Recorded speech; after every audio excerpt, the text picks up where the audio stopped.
शमित सकल अशुभ शुभनंश देत सहज निश्चल भगति सुजय जय श्री हरिवंश। जय जय श्री नवनिवृत्त निकुंज विलासी लाडले ठाकुर श्री राधा वल्लभ लाल की जय। लाडले ठाकुर श्री राधा मोहन जी महाराज की जय। लाडले ठाकुर श्री राधा पियजू महाराज की जय। महाप्रभु श्री हरिवंश चंद्र जू महाराज की जय। श्री सेवक जू महाराज की जय। समस्त सहचरी वृंद की जय। श्री वृंदावन धाम की जय। श्री यमुना रसरानी की जय। समस्त संत हरि भक्तन की जय।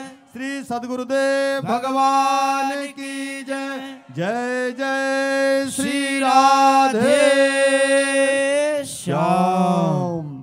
जय जय श्री राधे श्याम। जय जय श्री राधे श्याम। जय जय